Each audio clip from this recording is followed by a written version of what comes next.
If you've always felt like a misfit, an outsider, or even an alien on this planet, you might be a new type of neurodivergent and not even know it.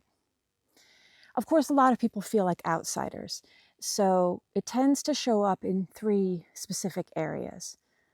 One, work. Either you have found it soul-destroying to do work that you don't believe in, that feels meaningless or pointless, like I did when I worked for Sprint, a telecom corporation. Or you have done work that you loved and believed in, but you've desperately struggled to earn enough money doing it. Two, friends, making friends.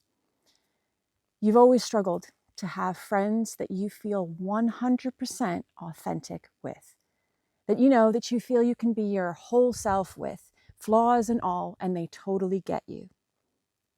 Chances are you've found most people's conversation somewhat shallow, not talking about the sort of things you want to be talking about, thinking about the things that you feel really matter. So you've struggled to make friends or keep them. Three, and this is the biggest clue, you've known since you were a child that the world isn't as it should be. You see how things could be so much better, and yet it seems at pretty much every turn you've been thwarted. People either haven't gotten your ideas or you haven't had the resources to make them happen. And often when you've tried, it has failed. So, if all three of those things, or even just one or two of them, sound familiar, chances are you are what is known as an evolutionary. This is a term that Dr. Elaine Jacobson came up with to describe a particular type of gifted person. And it has three characteristics. One, you think in deep, complex ways about things. You tend to learn faster, and you tend to ask why things are the way they are. That is what is also known as being gifted. Not about getting good grades, not about being a genius. It's about a way of thinking and the way your brain is wired. Two, high sensitivity. You tend to feel things more than most people, notice things more than most people. Your senses are more highly attuned, and you often have a lot of empathy. And the third factor of an evolutionary is that you want to make the world better. You feel driven to do so, no matter how overwhelmed you are by the struggles within your own life or how impossible it can seem at times. You know that you have something to offer this world. So chances are, if you're an evolutionary, you've had a lot of struggles in your life, and you've had a lot of what looks like failure in your life. And often that has led you to believe that the problem is you, that you are somehow doing life wrong. But what you don't realize is that there is a reason why you are a misfit. There is a reason why you don't belong in the society. There is a reason why you see things as being wrong, because you are here to fix them. You are here to evolve. Being an evolutionary definitely has its downsides. We're like orchids in a world full of daisies. We need the right conditions in order to flourish, which means we tend to have bigger needs around work that is meaningful, friends that get us, an opportunity to use our gifts and talents in a way that makes us feel like we're genuinely contributing. And when we don't get those needs met, which is all too often, we struggle. We get depression, anxiety, chronic illness, like what I have, fibromyalgia and chronic fatigue. I often think we specialize in the mysterious illnesses where there's no known cure, no known reason what is causing them. And so that's the downside to being an evolutionary. At the end of the day, there's a reason why we don't fit in. There's a reason why we struggle. And that is because we are here to make things better.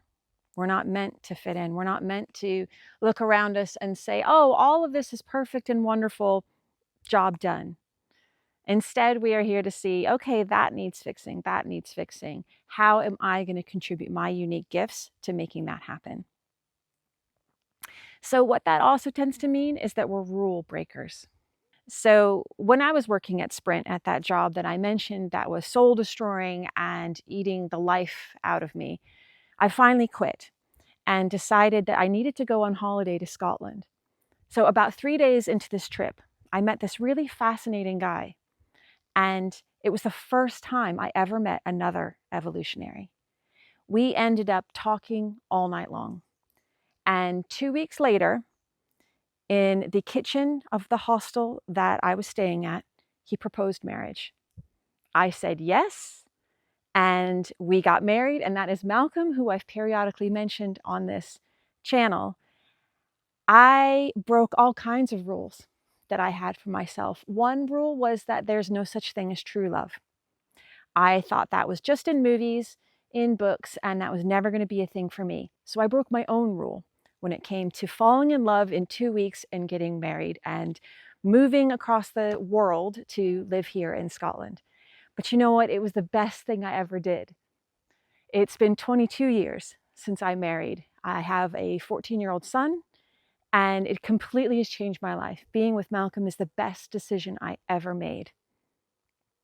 So, when I say we break rules, that's the kind of wonderful example that can happen. But of course, there can be many other times we break the rules and it doesn't work out so well for us. And that's okay too.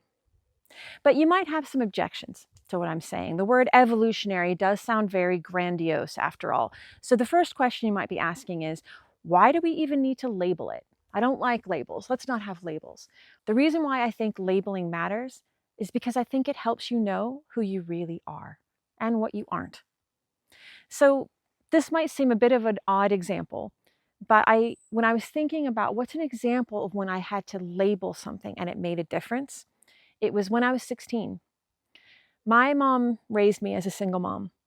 And like a lot of people in those days, I had grown up with my father's last name, Vaught. But I never really felt that's who I was because I hardly ever saw my dad. And it was my mom who did all of the day-to-day care. So when I was 16, I decided to change my last name to her name, which was Dubois. And it upset my dad's family. You know, understandably, I think they felt I was leaving them behind. But for me, it was about reclaiming what I felt was authentically true to me. I initially got teased for having the name Dubois, but over time, I just kept owning it. And now as an adult, I periodically get people telling me how beautiful my name is. And if I hadn't had the courage to first claim my mom's name, I wouldn't have that experience now. And now it feels very much a part of my identity and who I am. So in my opinion, labels do matter. When they are a label that you resonate with, that you feel expresses who you are, then it matters. And for me, saying I'm an evolutionary was one of the ways that I began to recover from chronic illness.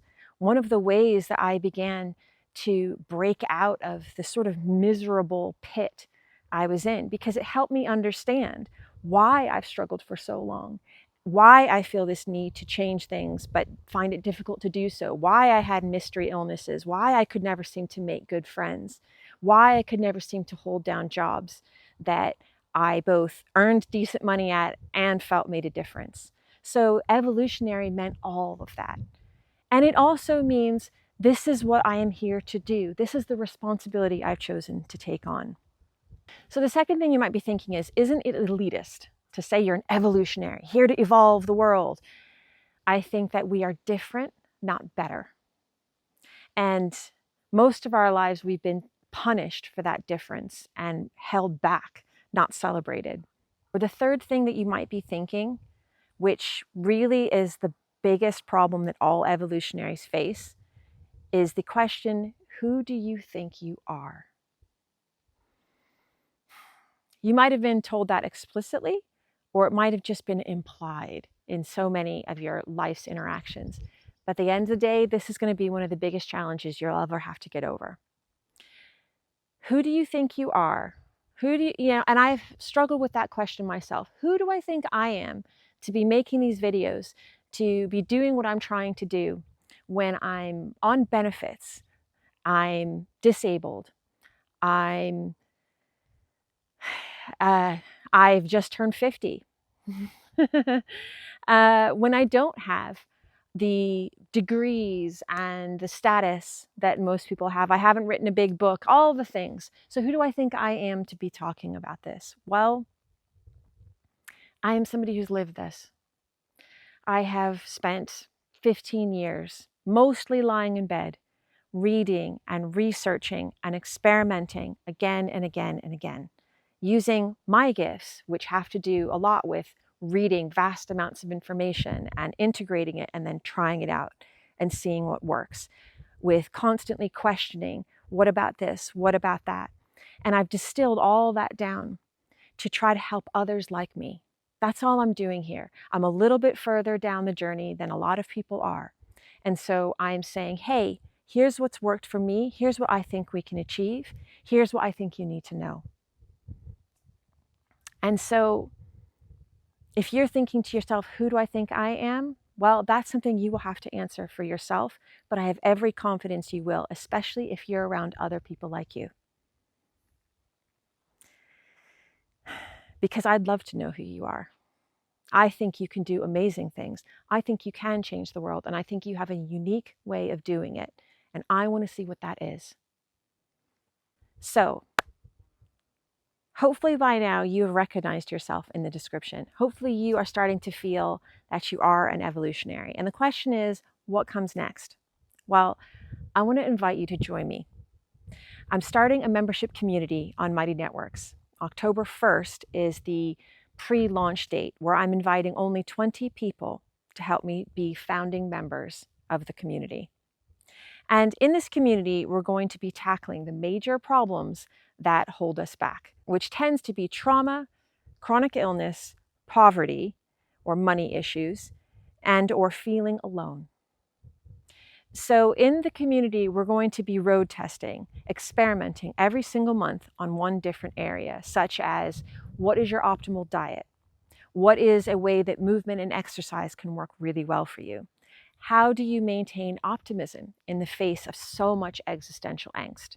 These are the things we'll be running experiments on, testing what works, and crowdsourcing solutions for ourselves and for everyone else. So if that sounds like something you might be interested in, there's a link below. You can find out more about it and sign up. And if you're not ready, that's fine. The full launch will be in January, and that might be a better time for you to join then. The reason I'm starting a community is because I see evolutionaries a bit like being in a symphony. When you're on your own, you could be a stunningly beautiful violin or flute, but put us in an orchestra. Imagine the Ode to Joy with the voices and the full orchestra, the sound and the power and the beauty that creates. That's what I imagine when we come together.